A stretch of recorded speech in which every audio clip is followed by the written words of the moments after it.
சோம்பேறி பறவை. முன்பொரு காலத்துல நாக்பூர் காட்டுல நம்ம தன்வி குருவியும் கோமல் குருவியும் தன்னோட பொண்ணு தியா குருவியோட சந்தோஷமா வாழ்ந்துட்டு வந்தாங்க. நம்ம கோமல் குருவி ரொம்பவே சோம்பேறி, ஒரு வேலையும் செய்யாது. தன்வி குருவி மட்டும்தான் வெளியே போய் வீட்டுக்கு தேவையான பொருட்களை எல்லாம் எடுத்துட்டு வரும். அன்னைக்கு வழக்கம் போலவே, என்னங்க, எனக்கு இப்பதான் குழந்தை பிறந்திருக்கு. அதனால என்னால ரொம்ப தூரம் போக முடியல. இந்த காடு வேற பெருசா இருக்குதுங்க. என்னால முன்ன மாதிரி அலைஞ்சு திரிஞ்சு சாப்பாடு எடுத்துட்டு வர முடியல. நீங்க வீட்லயே தான் இருக்கீங்க. தயவு செஞ்சு எங்கேயாவது போய் நம்ம குழந்தைக்கும் எனக்கும் சாப்பாடு எடுத்துட்டு வாங்க. இப்படியே எத்தனை நாள் உட்காந்துருப்பீங்க? நான் என்ன வேணும்னா போகாம இருக்கேன். நம்ம பொண்ணு தியா குருவி நாய் இருந்தாதான் சாப்பிடுறா, இல்லைன்னா அவ சோறே சாப்பிட மாட்டேங்கிறா. என்னை விட்டு ஒரு நிமிஷம் கூட பிரிஞ்சே இருக்க மாட்டேங்கிறா. நான் அவளை பாத்துக்கணும்னு தானே வீட்டுல இருக்கேன். வழக்கம் போல கோமல் குருவியும் தன்னோட சோம்பேறித்தனத்துக்கு தன்னோட பொண்ணை ஒரு காரணமா சொல்லிக்கிட்டு வீட்டிலேயே உட்காந்து இருந்துச்சு. தன்வி குருவியும் என்ன செய்யறது, நான் தான் போகணும் அப்படின்னு சொல்லிட்டு தன்னோட வேலையை பார்க்கறதுக்காக காட்டுக்குள்ள பறந்து போச்சு.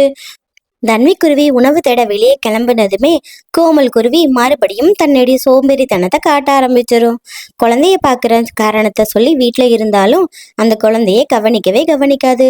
குழந்தை அழுந்துக்கிட்டு இருந்தா கூட வெறும் பாலை மட்டும் கொடுத்துட்டு அதை சமாதானப்படுத்தவே படுத்தாது.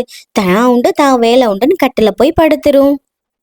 தன்வி குருவி வெளியே போய் கொண்டு வர பழங்களை கூட வேணுமா வேண்டாமான்னு கூட கேட்காம தான் மட்டுமே நிறைய சாப்பிட்டுக்கிட்டே இருக்கும். அந்த அளவுக்கு கோமல் குருவி ரொம்பவே சோம்பேறியா இருந்துச்சு. ரொம்ப நாட்கள் இதுவே தொடர்ந்து நடந்துக்கிட்டு இருந்துச்சு. தன்வி குருவியும் காட்டுக்குள்ள அலைஞ்சு ஏதாவது கிடைக்கிற பழங்களை வீட்டுல கொண்டு வைக்கவும் கோமல் குருவி சாப்பிடவும் இப்படியே தொடர்ந்து போய்கிட்டு இருந்துச்சு. ஒரு நாள் தன்வி குருவி ரொம்பவே சோகமா ஆயிடுச்சு. ஏன்னா அதுக்கு இப்பதான் குழந்தை பிறந்திருக்கிறதுனால ரொம்பவே சோர்வாகவும் இருந்துச்சு. என்னங்க, பக்கத்துல இருக்க காட்டுல எல்லா இடத்துலயும் நான் பழங்களை எடுத்துட்டேங்க. என்னால ரொம்ப தூரம் அலைஞ்சு போகவும் முடியல. எனக்கு முடியவே இல்லைங்க. தயவு செஞ்சு நீங்க வெளியே போய் உணவு கொண்டு வாங்களே. ஐயோ, புரிஞ்சுக்க தன்வி. நான் நம்ம குழந்தைக்காக தான் வீட்டுல இருக்கேன். நான் போயிட்டா என் பொண்ணு என்ன ரொம்பவே தேட ஆரம்பிச்சிருவா. போய் படு. நாளைக்கு உணவு தேட வேற போகணும். சும்மா பேசிக்கிட்டே இருப்ப. அப்படி சொல்லிட்டு தூங்க போன பறவைகள் அடுத்த நாள் காலையில விடிஞ்சதும் கோமல் குருவி எந்திரிச்சிருச்சு. ஏ தன்வி, என்ன இன்னும் தூங்கிக்கிட்டு இருக்க? நம்ம குழந்தை வேற எந்திரிச்சிருச்சு. எந்திரிச்சு பால் குடு. ஏ தன்வி, எந்திரி. என்னாச்சு உனக்கு? ஏன் எந்திரிக்க மாட்டேங்கிற? அப்படி எவ்வளவு நேரம் கூப்பிட்டும் தன்வி குருவி எந்திரிக்காததுனால பயந்து போன கோமல் குருவி டாக்டர் குருவியை கூப்பிடுறதுக்காக வேகமா பறந்து போச்சு. அப்படி போயிட்டு டாக்டர் வீட்டுக்கு கூட்டிட்டு வந்து தன்வி குருவிக்கு என்ன ஆச்சுன்னு பார்த்துச்சு. என்ன கோமல், உனக்கு கொஞ்சமாவது அறிவு இருக்கா? குழந்தை பிறந்து கொஞ்ச நாள் தான் ஆகுது. கொஞ்சமாவது உடம்புக்கு ரெஸ்ட் கொடுக்கணும்ல. நீ ஏதாவது வேலை செஞ்சு கொடுத்தா தானே உன்னோட மனைவி கொஞ்சம் ரெஸ்ட் எடுக்க முடியும். அவங்க ரொம்ப வீக்கா இருக்காங்க. சரி, நான் ஒரு இன்ஜெக்ஷன் போடுறேன். அதுக்கப்புறம் கொஞ்சம் அவங்களுக்கு பெட்டரா இருக்கும். ஆனா கொஞ்ச நாளைக்கு ரெஸ்ட் எடுக்கணும். அதனால நீ கொஞ்சம் அவங்களுக்கு உதவி பண்ணு. அப்படி பேசிக்கிட்டே டாக்டர் ஊசி போட்டதும் தன்வி குருவி கண்ணை திறந்துருச்சு.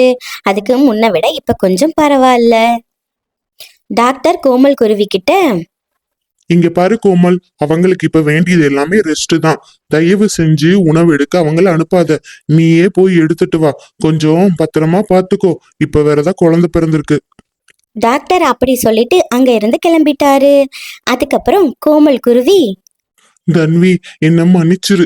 நான் இத்தனை நாளா முட்டாள்தனமா இருந்திருக்கேன். இனிமே உனக்கும் நம்ம பொண்ணுக்கும் தேவையான எல்லாத்தையும் நானே போய் எடுத்துட்டு வரேன். உன்னையும் பத்திரமா பாத்துக்கிறேன். என்ன மன்னிச்சிரு தன்வி, மன்னிச்சிரு. ஐயோ அழாதீங்கங்க. நீங்க சொல்றத கேட்டு எனக்கு ரொம்பவே சந்தோஷமா இருக்குங்க. இனிமே நம்ம குடும்பத்தோட சேர்ந்து ரொம்பவே சந்தோஷமா வாழலாம். எனக்கு உங்களை ரொம்ப பிடிக்குங்க. அழாதீங்க. தன்னோட சோம்பேறித்தனத்தை மாத்திக்கிட்ட கோமல் குருவியோ அதுக்கப்புறம் தன்னோட குடும்பத்துக்கு தேவையான எல்லா வகையான காய்கறிகள் பழங்கள் எல்லாத்தையுமே எடுத்துக்கொண்டு தாராளமா கொடுத்துக்கிட்டு இருந்துச்சு. அவங்களும் மகிழ்ச்சியோட வாழ்ந்தாங்க.